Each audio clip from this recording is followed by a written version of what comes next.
I think virality is overrated. So yeah, that's what I'm telling you. If you lock in today, you can be rich like me. What if we don't make it? What if we lock in, do what we're supposed to do, and we never get the numbers? We never get even one viral post. Can you see the sweat? Look at it.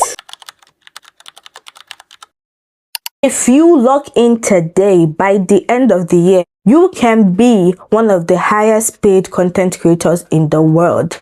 How do I know this? Because a lot of content coaches have promised me the same thing. They say that if I log in as a content creator, I'm going to be rich. So yeah, that's what I'm telling you. If you log in today, you can be rich like me. We're going to be rich. But what if we don't make it? What if we log in, do what we're supposed to do, and we never get the numbers? We never get even one viral post. Let's face it, the internet is very competitive. Everybody can be a content creator. All you need is this. I'm filming this on my camera. I have a ring light at the back that I bought for like $3 on AliExpress. The barrier of entry is very low. Anybody who has the time can try. I mean, people have teams, they have resources to pour into content creation. They are more interesting, they have more technical knowledge. So it's safe to say that it's a lot of competition. And with this amount of competition, you and I were competing against better content. So why should we even be content creators if we might never make it? Why waste our precious time, come on camera and talk to the camera if we might get nothing in return? Honestly, this is a question that I've been asking myself for a while. I was trying to give myself a why for me coming on here. Whether you realize it or not, this shit is difficult. And I'm not even talking about like physically being difficult. That one is there, physically being difficult. Can you see the sweat? Look at it. This is how you sweat when you've been talking to yourself for hours, trying to gather the words, trying to connect this place to this place, as Ada on TikTok says. It is a thankless and unpaid job because you might not even get paid.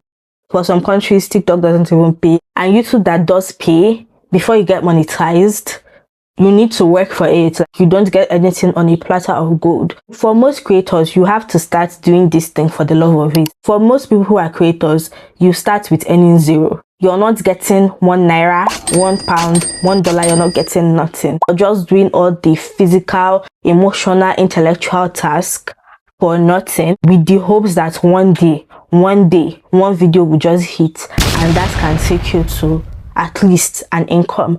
But there are some people who will never get this because, as I said earlier, very competitive.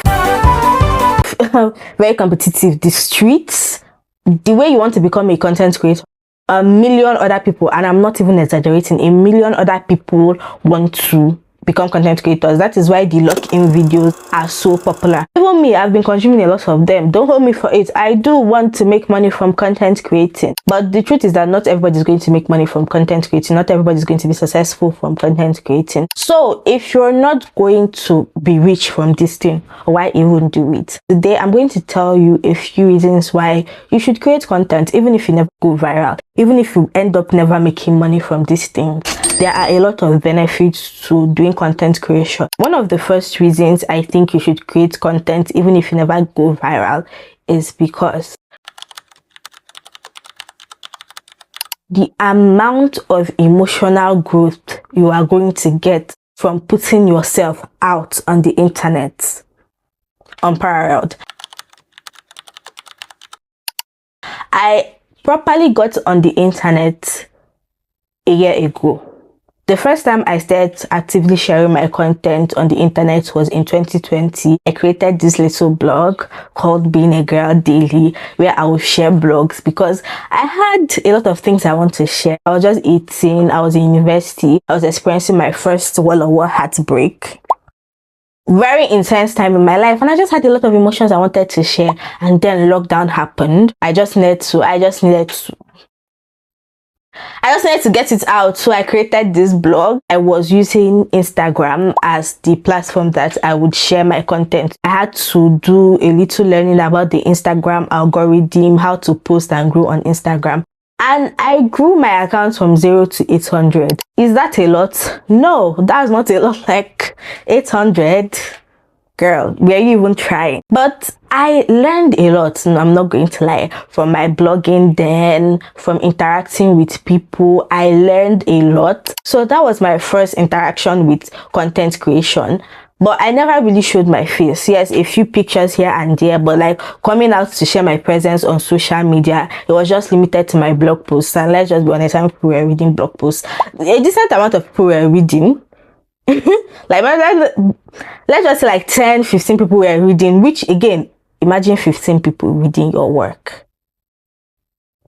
Not a lot in social media numbers, but for me then, for one person to read what I had put out, even till now, like if one person reads something that I put out and it matters to them, then it's a win. I feel that that's a win. It was just like, oh my god, people are reading what I put out. I yap a lot, I'm so sorry. That was my first exposure with content creation. In 2024, I came back to the internet. I had been brokenhearted by friends and romantic relationship alike.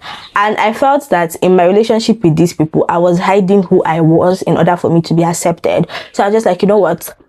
The one place that I know that I have found community right from 2020 has been on the internet. So I got on TikTok, which was one of my favorite apps that I had left for a while. I deleted my old account, created a new account, and I started my content creation again. I started by making feminist content because we are woke over here. Always woke, always socially and politically aware. When I tell you that the 1 year I spent creating content, the amount that I grew emotionally, I don't think I would have grown that much if I did not bring out myself to create content. In fact, I'm going to say that all the healing I experienced between 2024 and now is because I picked up my phone to create content. The community, the interaction with people, good and bad, it will teach you things about yourself, things about your emotions that you did not know. Creating content can be character development. Like being on the internet as somebody who is creating rather than consuming comes with a lot of character development. It's made me even change the way that I consumed content, because once you're on the other side, become so much more aware of the things you do subconsciously as a consumer, and then you now look at it through the lens of somebody that is creating, and that just causes this cascade of growth and emotional maturity. You learn how to handle emotions in a totally different way. It is not really normal to have so many eyes on you, and when you start to create, you have a lot of eyes on you and you have to deal with a lot of opinions. And when you're in that position where you are dealing with a lot of energies from people, you need to learn how to navigate that. You need to learn how to process your words, your actions, your speech. You become very self-aware. I did not know that I was as short-tempered as I was until I started getting on the internet. Now, I know that I don't have a good temper. I was raised by an angry man. I am an angry girl. But Lord, the amount of anger in my spirit when I start creating on TikTok, and I will get the most insufferable comments, to the point that sometimes I'll just be like, babes, you know, reel it back in. You are overreacting. Chill, relax, let's all calm down. This self-awareness was not limited to bad emotions. I found that I was starting to get overly dependent on the validation I was getting from people, because I was posting mainly think pieces. Now, if I look back at those think pieces, they were not really me thinking. They were just more of me regurgitating ideas. Most of the things I said, even though that I believed in them, but I could have added more nuance, but I was oversimplifying the things I wanted to say so they would be easily consumed. And it ended up with me saying things that people wanted to hear rather than things I wanted to say. And when I would say things that people wanted to hear, you just get like, go off, queen, you never miss, girl. And don't get me wrong, those were very good, well-intentioned comments, but I had to give myself the self-awareness of knowing that you're starting to love this validation a bit too much. Calm down, relax, bring yourself back to earth. Validation does matter, but if you're too dependent on it, what if the validation goes? Because in my case, the validation did go. When I started to say things with more nuance, the community that I had attracted were like, no, we don't like that. Not everyone, but a majority. That's not what we are here for. Give us what we want. I'm not saying that creating content is the only way for you to undergo emotional development. But if you want to go on a journey of emotional development, of getting more empathy for people, for learning how to control your emotions of irritation and bitterness, content creation can be one of the ways to do it. I promise you, the emotional growth you're going to get on this journey, you're going to deal with emotions when it comes to growth. Imagine posting and posting and posting and posting and posting and you're not seeing any results. And you still have to bring out yourself and post again. And then you're feeling like people are watching you and they're seeing your flop, and you have to deal with those emotions. Like, the emotions you have to learn to handle as a person that's creating content is a lot. And I'm going to say that nobody becomes successful without, to an extent, mastering their emotions. People who do not master their emotions and come out to create content will inevitably fail. That's why you see somebody who is doing well in their career and all of a sudden they will just lash out and say something on the internet, and you're just wondering, why would you even say that? Why? You could have just kept quiet. the amount of emotions that comes from doing this thing, it is very, very easy for you to lose control. And for the people who are successful long term on the internet, they do it because they have learned to master their emotions. And for the people that find out that they cannot even handle such emotions, those are the people that you see that they pack up and leave. They will make their money and they'll say, you know what, leaving the internet for good. Bye. The self-awareness that you learn is not just restricted to content creation. You're going to take it out in your workplace, in your personal life, your romantic life. Is something that is going to benefit you. So yes, I will say emotional stroke character development is one of the reasons that you should do content creation even if you never go viral. The second reason I think you should still do content even if you never go viral is because there is a community waiting for you. I think that the world that we live in now needs more intelligent, nuanced, and empathetic people speaking up. We live in a world that is sweeping towards conservatism and bigotry, especially in Western countries and countries controlled by the West. I live in a very conservative country, and a country where intellectualism is frowned on. Like, everybody has this, not everybody, but most people in this place have this lackadaisical attitude.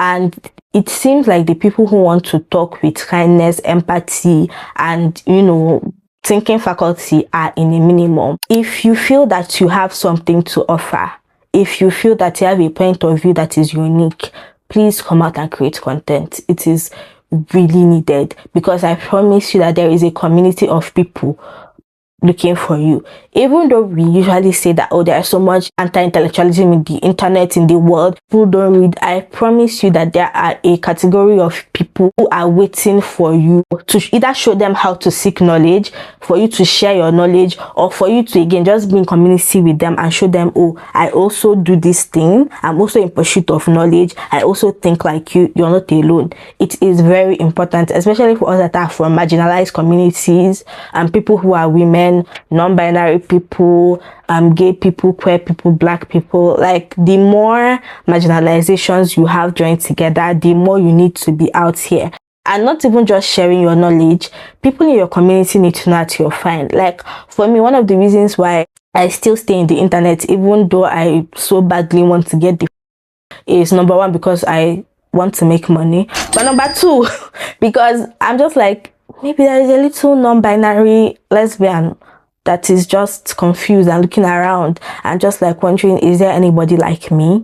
And you come and you see me, or maybe you just look like me, you think like me, you sound like me, and seeing a person like you doing things that you dream of, having a platform, speaking, even if the platform is not big, for the fact that you're scrolling on the internet, you see somebody that looks like you, talking about the same things you're interested in, their existence is showing you what is possible. Your existence, or seeing your existence, can give hope to people. Hearing your thoughts can change lives. You don't need to just be here doing sit-down content. You can go public with your art, your music, your books, your writing. Just that visibility is very important to your community. And I feel that even if you never go viral, sharing your work with a group of people who are like you, who are like-minded, is so rewarding. I used to get messages of, oh, thank you for your content, you changed my mindset, I really enjoy watching you, I really enjoy your content, like, oh, you said this thing, I relate to it, or oh, you gave a tip like this and I found it very helpful. Those are words that really sit with me, because again, even if it's one person, like even if it's just one person who says, oh, I listened to you and you gave me hope, that means the world to me. It truly does. And I feel that that is a very good reason to create content, even if nothing comes out of it. The third reason why I feel you should keep creating content even if you never go viral is because you will attract opportunities. People are watching. To be very honest, people are watching. When you get 100 views, it looks like it's nothing, but that 100 views is 100 people that looked at your work, and maybe they might not have interacted with it, but these are people that see it. And one content creator on TikTok, Salam King, who is one of the content creators who I really respect, says that you should see what you're creating as a body of work. So when you're creating bits of content, don't just see it as just like one-off content, see it as you creating a body of work, which is actually very brilliant advice. Because when you create a body of work, whether or not you go viral, anybody who comes across your work will see the synergy, the energy, and the skill set in your work, and that alone can attract opportunities to you. There are people who have gotten life-changing opportunities from social media who are not viral. If you see them, they have like 800, 100, 500 posts, but then when they're not telling you the opportunities that they've attracted from putting themselves out there, putting their work out there, you're going to be like, what? I never knew. Especially if you're from middle, lower class background like me, where we don't really get a lot of these big opportunities. One of the best ways for you to put yourself out there is on social media. There are some people who have never had to write a job application in their life because they've put themselves out there. People will just randomly scroll their page and be like, oh, this person can do this one. Okay, send email, hired. Even if you never go viral, even if you never get the numbers, if you put enough honest and quality work out there consistently to build a body of work, you can attract opportunities. As much as the things you put out can give you opportunities, the things you put out can hinder your opportunities. So you just have to be strategic. Regardless of going viral, you can put yourself in front of opportunities if you do content creation well enough. If you can successfully create content, you will gather so many skills, so many life-changing skills that can translate beautifully into real life. Now, number one, I talked about emotional growth, emotional development that will transfer into real life, yes, but I'm talking about hardcore skills: editing, color grading, scripting, marketing. These are very important skills that you have to learn consciously or subconsciously in order to make content. Before you see this video, there are so many processes. Even before this video was made, there are so many processes to this video being made. There are so many things behind the scenes. Something as simple as this background that you're seeing, it took work and time and vision to do. Like, I do not come to you by chance. So for me to bring this video to you, there are so many systems that I have followed, and when you know how to follow and implement these systems, these are actually hardcore skills. So even if content creation never works for you, you are going into the workforce a very skilled person who will pick up skill sets. Even when I was doing content in 2020, the writing job I got was solely because of the organization skills that I got from creating content. I just transferred skills to freelancing, and that was why I was very persistent with freelancing, because again, I had learned persistence from blogging and I was better for it. Especially if you're young, you're in uni, or you're just getting out of uni and you really want to play around and acquire some skills. Content creation is the best way to do it, especially if you're somebody that enjoys content creation. Because right now, I'm having fun actually. I'm enjoying myself. Once you overcome the purely technical aspect, some parts of this are fun. So I'm doing what I enjoy and I'm picking up skills, and I feel that it's a win-win on both ends. Like, you're winning. Even again, the skill of talking to a camera. The first time I talked to a camera was a mess, but I have talked to cameras almost every day for a year plus. It gets better. This is a skill that I can pick up and transfer. I can do public speaking. if I ever have to do something professionally where I have to talk to a person face to face, I'm not really phased because again, I'm used to it. That is what I mean by picking up transferable skills. So yes, these are the 4 reasons why I think you should keep creating content even if you never go viral. And you know one thing about virality? It will happen if you're consistent enough. If you keep on supplying the algorithm with high quality, genuine content, you will find your people. Again, You might never go mega viral, but you will get viral. But the thing about virality is that virality does not really guarantee what people think it guarantees. There are so many creators who have gone viral. Think of them today, you cannot remember them. But at one point, they were very popular. I feel that sustained growth that eventually yields to virality, maybe not mega viral, but you will find your tribe later on, is better than just this hit virality where you just post one thing and then you go viral and you're just like, oh my god, what's this? What's happening? And then at the end, it just fades away. I think virality is overrated, and even if you never go viral, I do think you should put yourself out there. We need you. So I hope that this gives you the courage and the zeal to pursue your content creation journey, regardless of the results. Thank you for listening to the end of the video. I'm not going to tell you to subscribe because I know you don't know me, but stick around. I have other interesting videos coming up, and I'll see you when I see you. Bye.